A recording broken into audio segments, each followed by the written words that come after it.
여러분, 혹시 여러분께서 총도 없는 나라에서 세계 저격왕이 탄생했다는 소식 들어보신 적 있으신가요? 제가 몇 주 전 직접 눈으로 본 그 광경은 너무나도 강렬해서 아직도 머릿속에서 잊히지 않습니다. 딱 한 발의 총알로 전 세계 밀리터리 강국들을 모조리 제압해버리는 장면을 목격한 뒤 저 역시 이 사실을 믿기 어려웠으니까요. 그런데 그 기적 같은 일이 실제로 벌어졌고 지금 제가 여러분께 들려드릴 이야기는 바로 그 장면에서 시작됩니다. 안녕하세요. 저는 영국 출신의 국제 군사 전문 저널리스트인 조지 파커라고 합니다. 오늘은 제가 직접 보고, 듣고, 느낀 한국 저격수 팀의 전설적인 위엄과 그들이 만들어낸 드라마 같은 순간들을 전해드리려고 합니다.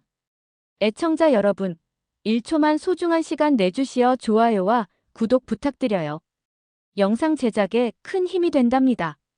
저는 유럽 여러 나라와 미국, 그리고 중동 지역까지 돌아다니며 특수부대나 군사 장비를 주로 취재해 왔습니다. 그래서 웬만큼 대단한 실전 장면을 봐도 쉽게 놀라지 않는 편이라고 자부했지요. 하지만 올해 2025 국제 저격수 대회를 취재하러 왔다가 한국 육군 저격수 팀이 보여준 장면에서 충격을 받았습니다. 이건 설마 편집된 영화가 아닐까? 라는 생각까지 들었으니까요. 그들이 펼친 작전 수행 능력은 마치 온몸을 바쳐 예술을 연주하듯 정교하고 아름다웠고 동시에 강인했습니다. 제가 처음 현장에 발을 디딘 순간을 아직도 또렷하게 기억합니다. 미국 동부의 한 기지에 초대받아 들어갔는데 넓은 활주로를 따라 검문소들이 2중, 3중으로 세워져 있었습니다. 전 세계 35개국을 대표하는 초정의 저격수 팀들이 잇따라 입장 중이었고 언론 카메라들과 취재진으로 북적거렸죠. 독일, 영국, 프랑스, 브라질, 이스라엘 등 군사 선진국으로 유명한 나라의 특수부대원들은 한눈에 봐도 프로의 향기가 철철 넘쳤습니다. 몸 곳곳에 문신을 새긴 육중한 체구의 러시아 저격수나 극도로 세련된 무장을 한 미국 특수부대도 예사롭지 않아 보였습니다. 그런데 제가 본 가장 인상적인 팀은 무겁지도 가볍지도 않은 절도 있는 발걸음으로 천천히 들어오는 한국 육군 저격수 팀이었습니다. 아시아 팀은 몇 팀 초청받지 못했다는 소식을 미리 들어서 더 호기심이 생겼습니다. 총기 소지 자체가 금지된 나라에서 대체 어떤 저격수들이 나왔길래? 라는 생각이 끊임없이 맴돌았지요. 그런데 그들의 표정을 보자마자 묘하게 위압감이 느껴졌습니다. 전투화를 한 발 한 발 내디딜 때마다 땅에서부터 전해지는 기운이 마치 우리가 이 대회의 판을 뒤집어 놓을지도 몰라라고 말하는 듯 했습니다. 실제로 이 대회는 미 육군이 주최하고 NATO 주요국들이 심판과 옵저버로 참여하는 초엘리트 경기였습니다.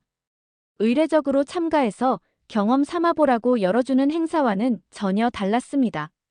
말 그대로 현 시대 최고의 저격수를 가리는 무대였죠. 올해의 경쟁은 한마디로 살아있는 전쟁터를 재현한 것이었습니다. 일단 최소한의 장비만 주어지고 밤낮 없이 이어지는 미션과 극한 환경이 참가자들을 기다리고 있었습니다. 저는 현장에서 미리 제공받은 브리핑 자료를 보고 일단 혀를 내둘렀습니다. 좌표 한 장, 상황지도, 그리고 실탄 한 발. 그것으로 400m 이내의 목표에 침투해 정확하게 저격하라는 임무가 나와 있었으니까요. 당연히 저뿐 아니라 다른 취재진도 흥분 상태였습니다. 이거 정말 가능할까? 탄환을 딱 한 발만 주어진다고. 모두들 실전 훈련 전문가들에게 물었더니 미국 특수부대 소속 한 교관이 가능은 할 겁니다. 단지 성공 확률이 너무 낮을 뿐이죠. 아마 극소수만 완주할 거예요 라고 말하더군요. 그러나 한국팀이 그 미션을 가장 빠르고 가장 정확하게 해낼 거라고는 아무도 예상하지 못했습니다. 심지어 현장에는 아주 묘한 긴장감이 감돌았습니다. 제가 살짝 지나가며 들었는데 같은 아시아권이라는 이유로 친근하게 말을 걸어온 일본팀의 저격수가 한국팀을 두고 이런 말을 하더군요. 한국은 민간 총기 소유도 안 되지 않나. 저격 대회라기보단 양궁팀이라면 모르겠는데 말이야. 옆에서 중국팀도 희죽거리며 저격은 경험이 중요한데 한국인들은 경험도 부족할 텐데 어쩌려고 왔는지 모르겠다라고 비웃듯이 덧붙였습니다. 한마디로 한국군은 명단에 이름만 올린 들러리일 뿐이라는 식의 반응이었습니다. 하지만 이 대회가 끝난 뒤 누가 그들에게 가장 큰 굴욕을 안겼을지 여러분은 이미 짐작이 가시겠지요.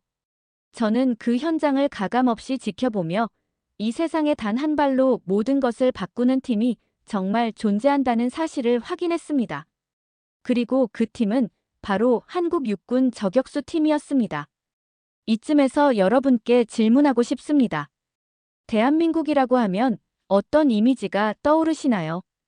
K-팝, K-드라마, IT 강국, 아시아의 트렌드세터 등 다양한 수식어가 붙지만 총을 잘 쏘는 나라라는 인식은 사실 저에게도 낯설었습니다. 그래서 더욱 놀라웠고 더욱 궁금했습니다. 도대체 어떻게 이들은 그 악명 높은 미션을 완벽히 해내고 드론 표적이나 복잡한 도심 시뮬레이션까지 무너뜨리며 1위를 차지했는가? 제가 그 궁금증을 해소하기 위해 마치 형사처럼 한국팀을 따라다니며 취재했고 여러분께 지금부터 그 이야기를 전해드리겠습니다. 대회 첫째 날부터 상황은 긴박했습니다. 개막식이 끝나자마자 저격수들을 태운 수송 차량들이 울창한 숲 근처에 도착했죠. 곧바로 대회 운영진이 다음 명령을 내렸습니다.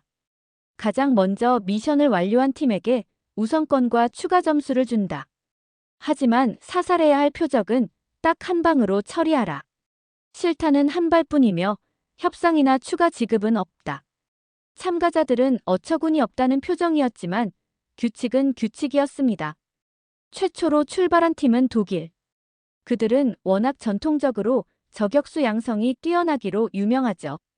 다음으로 러시아, 그리고 일본, 중국, 영국, 미국 순으로 차례로 투입되었습니다. 한국의 출발 순서는 중반부로 배정받았지요. 저는 독일과 러시아의 작전을 보며 역시 대단하긴 대단하군이라고 감탄했습니다. 밀림 속에서 발소리조차 내지 않고 은밀히 이동하는 기술이나 목표까지 거리와 바람을 감안해 조준하는 능력은 정말 국제 최고 수준이라는 찬사가 아깝지 않았습니다.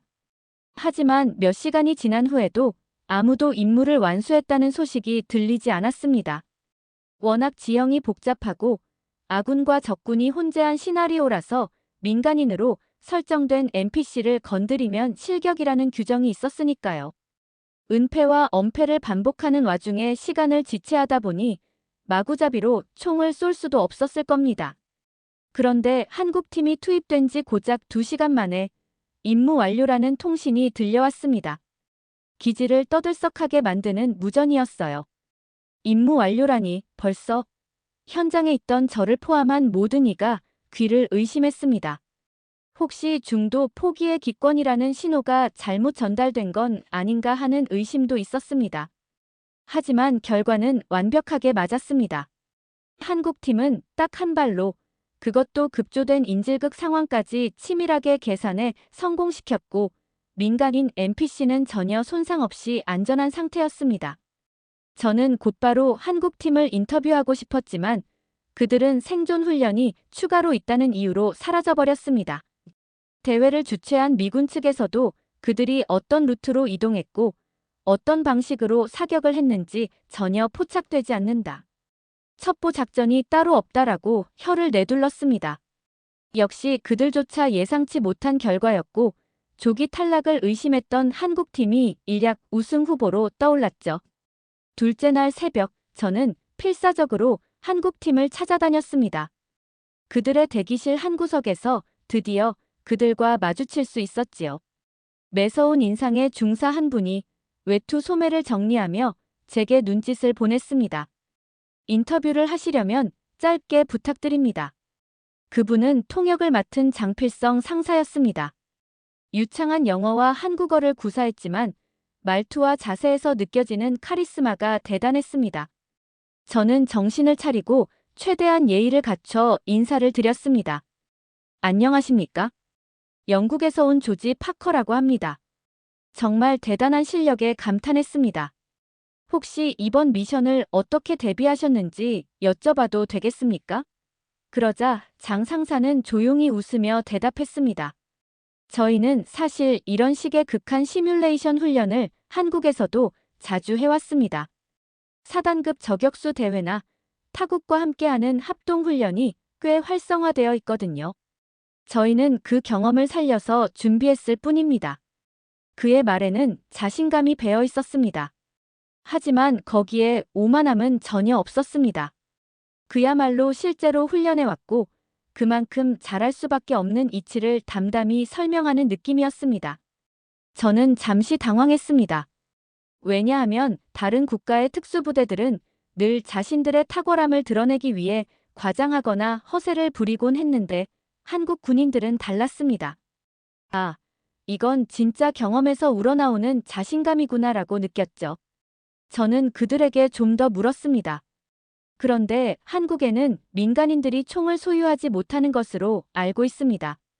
이런 저격 기술을 어디서 어떻게 익히신 건지 궁금하군요. 그러자 이번에는 박대훈 상사가 조용히 고개를 끄덕이며 말했습니다. 맞습니다. 민간 총기 소유는 불법이지요. 그런데 군 내부에서의 훈련 시스템은 꽤 체계화돼 있습니다. 특히 저격수는 한 명이 전장의 판도를 바꿀 수 있기 때문에 한국군에서는 상당히 중요하게 다룹니다. 우리는 적은 병력으로 어떻게 승리를 만들어낼지 고민해왔고 그 해답 중 하나가 뛰어난 저격수 양성이었습니다. 그의 말을 듣는 순간 저는 과거 베트남전에서 활약한 한국군의 이야기가 떠올랐습니다. 소리 없이 다가와 단 한 발로 적의 지휘관을 무너뜨린다는 실전담은 이미 전설이 되어 전 세계 군사 전문가들 사이에서 회자되고 있었으니까요. 다만 요즘 시대에는 드론과 AI가 대세라서 과연 그 전설이 오늘날에도 유효할까 의문이었는데 이번 대회를 통해 그 전설이 여전히 진행형임을 똑똑히 확인하게 된 셈입니다. 저는 더 많은 궁금증을 해소하고자 한국팀이 실제로 미션을 수행하는 과정을 따라붙으려 했습니다. 그러나 대회 규정상 민감한 작전 구역에는 동행이 불가능했습니다. 아쉬움을 뒤로하고 주최 측이 설치한 모니터링 스테이션에서만 상황을 지켜볼 수밖에 없었지요. 하지만 모니터링 스테이션에서도 한국팀의 모습은 거의 잡히지 않았습니다. 무인 드론들이 상공에서 촬영한 열감지 화면에도 한국팀은 놀라울 정도로 배경에 섞여버려서 위치 파악이 힘들었습니다. 다른 국가의 참가자들은 은폐를 해도 움직임이 어느 정도 포착되는데 한국팀은 진흙탕 속, 수풀 속, 심지어 나뭇가지 위까지 정말 완벽하게 몸을 숨겼습니다. 오죽하면 미국 심판단이 아니 사람이 맞긴 한 건가? 혹시 현지에 풀어놓은 호랑이라도 들어간 건 아닐까? 라며 농담 반, 진담 반으로 말했을 정도였지요. 저는 흥미진진한 마음을 안고 화면을 계속 지켜보았습니다. 그런데 바로 그때였습니다. 중국팀이 목표를 오인 사격해버려 실격 처리되는 상황이 벌어졌습니다. 저도 모니터를 보고 있었는데 멀리서 탕하고 한 발소리가 들리자마자 NPC가 쓰러졌습니다. 심판들이 달려갔더니 민간인 역할을 맡은 아군을 마친 것이었죠. 제가 현장으로 달려가 보니 중국팀 저격수는 당혹스러워하며 고개를 푹 숙이고 있었습니다. 표적과 위장된 적 사이를 헷갈렸다는 변명이었지만 그들은 사실 처음부터 한국팀을 비웃던 태도를 보였기에 이번 일로 인해 대회장에서 체면을 완전히 구기고 말았습니다. 중국 측 관계자들은 서로 언성을 높이기도 하고 어떤 이는 운이 없었다며 귀책을 모면하려 했습니다. 그러나 대회는 냉정했습니다. 잘못 쏜 건 잘못 쏜 것이고 그것으로 팀은 탈락. 이미 한국 팀과는 대조적인 상황이 되었습니다. 저는 그 광경을 보면서 대회라는 건 단순히 운이나 장비가 다가 아니구나. 한국군은 정신력과 실전 훈련으로 완벽히 준비돼 있었던 것이겠지 하고 고개를 끄덕일 수밖에 없었죠. 그날 저녁, 저는 호텔 로비에서 예상치 못한 장면을 목격하게 됐습니다. 일본 저격수팀이 회의실 근처에서 작전 토의를 하는데 거기에 한국팀 중 한 명이 우연히 지나가자 분위기가 묘하게 얼어붙었습니다. 일본 팀의 리더로 보이는 사람이 삐딱한 표정으로 축하한다. 하지만 운이 따랐을 뿐이겠지라는 식으로 비꼬아 말했습니다. 한국군 상사가 그것을 못 들은 척 지나가려 하는데 일본인 저격수가 다시 한번 말을 걸더군요. 다음 미션에서는 결과가 다를 걸세. 한국 상사는 굳은 표정이었지만 공손히 고개만 살짝 숙이고 자리를 떴습니다. 별다른 말도 변명도 하지 않았지요. 사실 저라도 불쾌했을 것 같은데 그들은 정말 침착했습니다. 그리고 그 인내심은 다음 날 다시 한번 빛을 발했습니다. 셋째 날 미션은 복잡한 도시 시가전 시뮬레이션이었습니다. 건물 옥상에 날렵하게 배치된 저격수들이 우군과 적군이 뒤섞인 인질극 상황에서 타깃을 신속히 제압해야 하는 난이도 높은 게임이었습니다. 도시 환경에서는 사거리가 늘어나고 건물에 반사되는 소음 등 변수가 극도로 복잡해지죠. 게다가 이번에는 드론으로 표적이 움직이며 갑작스러운 교란탄도 발사됩니다. 여기서야말로 진정한 실전 경험이 빛날 것이라고 전문 심판들은 말했습니다. 일본 팀은 이 미션에 큰 자신감을 갖고 있었습니다. 이미 자위대 내에서 도시 작전을 중점적으로 훈련해왔다는 사실을 자랑스레 홍보해왔거든요. 그런데 실제로 미션이 시작되고 일본 팀 저격수가 한 대형 빌딩 옥상에 자리를 잡는 순간 하필이면 예기치 못한 드론 교란에 시야가 가려졌습니다. 열화상 카메라가 잠시나마 재밍 신호 방해를 당하자 그들은 우왕좌왕했습니다.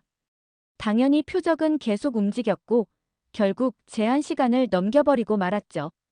반면 한국팀은 정말 경이로운 방법으로 작전을 수행했습니다. 고층 빌딩 옥상이 아닌 조금 떨어진 지하주차장 출구 쪽에 자리를 잡더군요. 지하는 시야가 안 보이지 않나? 라고 생각했던 주최 측도 당황했습니다. 그런데 알고 보니 한국팀은 위장 상태로 건물 외벽을 기어서 올라간 뒤 인접 건물의 창문 틈새를 이용해 표적이 드론에 탑승해 이동하는 궤적을 예측 사격한 것이었습니다. 시야가 차단되면 재밍을 당한 드론에게 직접 노출될 염려가 있기 때문이었죠. 게다가 민간인 NPC가 안전한 구역으로 이동한 타이밍을 기다렸다가 단 2초 만에 사격을 마무리했습니다. 총성이 울린 직후 1초 남짓한 침묵 속에서 교관들이 집중했습니다. 맞았나? 라고 의심하는 사이 탕소리가 채 사라지기도 전에 통신으로 타깃 제거 완료가 보고됐습니다. 충격 그 자체였습니다. 저는 한국팀의 그 놀라운 적응력과 창의력에 또 한 번 놀랐습니다. 이전에도 여러 부대의 특수작전을 구경해봤지만 이 정도로 상황을 역이용해버리는 케이스는 처음 봤습니다. 일본 팀은 그 결과를 본 뒤 완전히 침묵해버렸습니다. 사실상 도발을 걸었던 그들이 한국팀이 보여준 무서운 집중력 앞에서 할 말을 잃어버린 것이죠.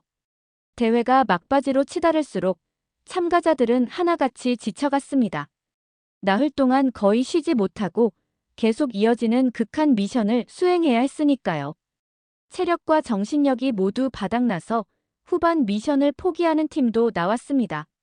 그런데 한국팀만은 피곤해 보임에도 불구하고 여전히 눈빛에 초점이 살아있었습니다. 저는 그 이유를 알고 싶어 박대훈 상사와 다시 한번 대화를 시도했습니다. 그때 박 상사는 잠시 머뭇거리다 이런 말을 꺼냈습니다. 한국의 병사들은 대체로 훈련 강도가 높은 편입니다. 또한 저희 선배들이 베트남전 등 실전에 참여했던 경험들이 전해 내려오고 있습니다.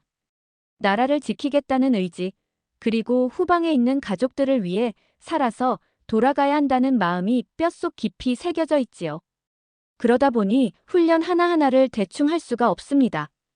우리 민족은 무언가에 몰입하면 끝을 보는 근성이 있습니다. 그 순간 저는 문득 한국의 여러 문화가 떠올랐습니다.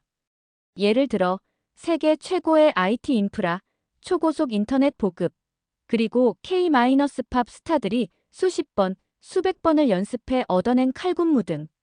정말 이 나라 사람들은 몰입하면 집요하게 파고드는 성향이 있구나. 그 근성이 군사훈련에서도 그대로 적용되어 탁월한 저격술과 극한 생존력으로 이어진 것은 아닐까 싶었습니다. 대회 마지막 날, 가장 극적인 미션이 주어졌습니다. 드론으로부터 공중 폭격이 모에 투하되고 차량이 고속 이동하는 표적을 실시간으로 사격해야 하는 복합적 상황 시뮬레이션이었습니다. 일부 팀들은 여기서 완전히 멘붕 상태에 빠졌지요. 하늘에서 날아오는 드론 표적에 집중하다 보면 지상 차량을 놓치고 지상 표적에 집중하면 드론이 접근해 시야를 방해했습니다. 정말 노련한 저격수라도 한번 틀어지면 회복이 어려운 미션이었습니다. 하지만 한국팀은 이 모든 걸 하나의 흐름으로 바라봤습니다. 제가 관측 스크린을 통해 본 그들의 작전은 이렇게 진행되었습니다. 첫 번째로 비행하는 드론들의 이동 경로를 전체적으로 파악한 뒤 사각지대를 선정해 2명이 그 지점을 엄호했습니다. 동시에 나머지 1명은 차량이 이동할 수 있는 노출 구간을 예상해 사격 포인트를 미리 잡았습니다. 마지막으로 지휘를 맡은 장재욱 중사가 주변 바람과 거리, 그리고 드론 접근 타이밍까지 모두 계산해 지금이라고 신호를 내리자 두 곳에서 거의 동시에 총성이 울렸습니다. 탕, 탕, 이중 사격. 그리고 동시에 목표가 정확히 격파되었죠. 순간 관측실의 심판들도 이건 예술이다라며 환호성을 질렀습니다. 인간이 마치 기계처럼 정밀하게 시간차를 맞춰 사격하는 장면이었으니까요.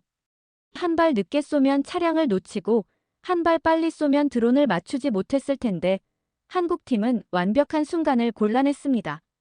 이 미션이 끝나고 한국팀은 종합점수 1위를 확정지었습니다. 남은 팀들이 있었지만 이미 점수 차가 너무 벌어져 역전은 불가능했습니다. 시상식 현장에서는 장내가 한국팀을 향한 갈채와 놀라움으로 들끓었습니다. 옆에 있던 미군 장교는 우리가 직접 주최했지만 이번 대회는 한국을 위한 무대였군요. 정말 놀랍습니다. 전장은 이렇게 변해도 한국군은 그 변화를 누구보다 빠르게 흡수해내는 것 같아요라고 인정하더군요. 한편 그동안 한국을 비웃던 몇몇 팀들은 뒤늦게 축하 인사를 건네며 민망한 얼굴을 하고 있었습니다. 특히 일본 팀 저격수는 시상대에 올라간 한국팀에게 다가와 정중하게 사죄하듯이 당신들의 실력은 인정합니다 하고 말했어요. 아마 한국을 얕봤던 자신들의 태도가 얼마나 부끄러운 것이었는지 깨달은 듯 했습니다. 시상식이 끝나고 한국팀은 여유 있는 표정으로 웃으며 기념사진을 찍었습니다. 하지만 눈빛 속에는 여전히 긴장감이 남아 있었습니다. 저는 그 장면을 놓치고 싶지 않아 허락을 구하고 다시 인터뷰를 시도했습니다. 이제 우승을 거머쥐셨는데 기분이 어떠신가요? 라고 물었을 때 박대훈 상사가 답했습니다. 물론 기분이 좋습니다. 하지만 저희는 군인이고 여기서 끝은 아닙니다. 한국으로 돌아가면 더 치열한 훈련이 기다리고 있지요. 늘 그랬듯이 전쟁은 언제 어떻게 변할지 모르니 만반의 대비를 해야 합니다. 그 말이 전부였습니다. 대회가 우승으로 마무리되었음에도 그들은 끝없는 훈련과 더 나은 강함을 생각하고 있었습니다. 이 모습이야말로 한국인의 특유의 근성, 그리고 실전을 두려워하지 않는 강인함이 섞인 결과물이라는 생각이 들었습니다. 더불어 전 세계인들이 열광하는 K-팝이나 K-드라마도 결국 수많은 연습과 땀의 결정체인 것처럼 한국군의 저격 능력 역시 탄탄한 노력과 집요함의 산물이라는 것을 확신하게 되었습니다. 대회를 모두 마치고 저는 한국팀을 따라 한국으로 잠시 방문할 기회가 있었습니다. 그들은 귀국 후에도 휴가 대신 곧장 자대 복귀를 해야 했습니다. 군 생활이 정말 빡세겠는데요 라는 저의 말에 그들은 훈련 시설이 좋아서 체력 관리나 심리 안정 훈련도 체계적으로 받는다라고 대수롭지 않게 설명했습니다. 저는 개인적으로 한국의 여러 군 기지를 돌아보며 예전보다 훨씬 발전된 시설과 최신식 시뮬레이션 장비들을 보고 또 한 번 놀랐습니다. 드론 연동 훈련이니 VR 시스템을 통한 사격 훈련이니 정말 최첨단 IT 기술이 총동원되어 있었거든요. 이렇게나 강력한 IT 경쟁력을 바탕으로 국방력을 키워왔구나 싶어 절로 고개가 끄덕여졌습니다. 또한 저는 한국 시내를 잠깐 돌아다니며 느낀 점이 많았습니다. 군 관련 시설만 뛰어난 게 아니라 빠른 지하철과 어느 도시든 인터넷이 빵빵하게 터지는 모습, 휴대전화로 모든 게 해결되는 간편한 결제 시스템 등 일상에서조차 속도와 효율을 추구하는 문화를 곳곳에서 발견했습니다. 이런 사회적 분위기가 결국 군의 훈련 방식과 전략에도 큰 영향을 미치지 않았을까 하는 생각이 들었습니다. 군인들이 훈련을 마치고 부대 앞 작은 식당에서 김치를 곁들여 밥을 먹는 모습도 인상 깊었습니다. 김치 특유의 얼큰하면서도 개운한 맛이 힘든 훈련 뒤에는 더없이 좋은 에너지 충전 역할을 한다고 하더군요. 저도 호기심에 맛을 봤는데 땀이 날 정도로 칼칼했지만 왠지 모르게 중독성이 있었습니다. 그들의 굳센 표정과 함께 한국 고유의 음식을 먹으며 체력을 충전하는 모습이 참으로 경이롭게 느껴졌습니다. 그리고 어느 날 아침, 출퇴근 시간에 지하철역에서 여느 직장인들 사이에 끼어 서 있는 젊은 장교를 우연히 보았습니다. 옆자리 회사원과 별다른 담소도 없었지만 군복을 깔끔하게 차려입은 모습이 무척 단정해 보이더군요. 아, 이분도 내가 본 그 저격수 중 한 분일 수도 있겠구나. 혹은 비슷한 훈련을 받은 전우일 수도 있겠지. 이런 생각을 하니 기분이 묘했습니다. 겉으로는 남들과 똑같은 일반 시민처럼 보이지만 상황이 닥치면 나라를 지키기 위해 한 발로 전황을 뒤집을 수 있는 사람들이 한국에는 수없이 많을지도 모른다는 사실에 전율이 일었습니다. 그 후로 저는 다시 유럽으로 돌아와 기사를 썼습니다. 총기 소유가 금지된 나라에서 가장 강력한 저격수가 나온 이유라는 제목으로 말이지요. 제 기사는 순식간에 세계 밀리터리 팬들을 중심으로 퍼져나갔고 유럽의 주요 군사 커뮤니티에서 큰 이슈가 되었습니다. 댓글에는 이런 반응이 많았습니다. 역시 양궁으로 세계를 제패하는 한국인들이라 사격에도 소질이 넘치나 보군. K-팝의 칼군무가 총기에도 이어지는 건가? 베트남전 당시의 전설을 잇고 있군 등 저마다 놀라움과 존경심을 표현했습니다. 저는 개인적으로 한국의 매력은 모든 것이 합쳐져 만들어지는 시너지라는 생각이 들었습니다. 뛰어난 IT 인프라, 끈질긴 문화적 근성, 그리고 역사적 경험에서 비롯된 실전 감각. 이 모든 요소가 한국군 저격수들을 세계 최정상급으로 만들었고 그 결과 이번 대회에서 압도적인 성과를 거둔 것입니다. 이번 국제 저격수 대회에서 제가 직접 목격한 한국군의 기량과 태도는 확실히 인상 깊었습니다. 진정한 실력은 말로만 드러나지 않는다는 걸 몸소 보여준 것이죠. 그리고 그들은 시상식이 끝나자마자 다시 돌아가 더 강해지기 위한 훈련을 시작했습니다. 제가 작별 인사를 건넬 때 그들은 앞으로도 많이 배우고 더 노력하겠습니다라고 말하며 밝게 웃었습니다. 아마 이들이 다음 대회에도 출전한다면 이번과 마찬가지로 더욱 진화한 전술과 정신력으로 세계를 깜짝 놀라게 만들 겁니다. 한국 특유의 몰입의 힘이 그들의 몸에 배어 있고 그 정신이 대대로 이어져 왔으니까요. 무엇보다 저격은 단지 총을 잘 쏘는 스킬을 넘어서는 문제라는 걸 깨닫게 해준 소중한 시간이었습니다. 상대를 제압하되 무고한 이들을 피해로부터 보호하는 정교함과 인내심. 한 명의 군인이 가지는 책임감이 이런 식으로 빛을 발할 때 전 세계는 감동할 수밖에 없었습니다. 이것이 제가 현장에서 목격한 그리고 직접 한국에 방문하며 느낀 감동의 전부입니다. 여러분도 이 이야기를 통해 조금이나마 한국군과 한국 사회가 가진 강점, 그리고 그 안에 담긴 열정과 노력을 느끼셨으면 합니다. 누군가는 한국인은 양궁만 잘하는 게 아니라 총도 잘 쏘는 민족이었네 하고 웃을 수도 있겠지요. 그러나 제가 보기엔 이것이 단순한 우연이 아니라 치열한 땀과 열정, 그리고 역사적 경험의 총합이라는 사실이 더욱 중요합니다. 그럼 저는 영국으로 돌아가 또 다른 취재 일정을 준비해야겠네요. 하지만 이번 2025 국제 저격수 대회와 한국에서의 짧은 체류는 아마 평생 잊지 못할 추억이 되리라 확신합니다. 대한민국. 정말 대단한 나라입니다. 비록 작은 반도 국가이지만 무언가를 해낸다면 반드시 끝까지 해내는 한국인의 근성을 직접 보고 나니 앞으로 세계 어디서든 이 나라와 이 국민들이 만들어낼 미래가 더욱 기대됩니다. 오늘의 사연은 여기까지입니다. 재미있으셨나요?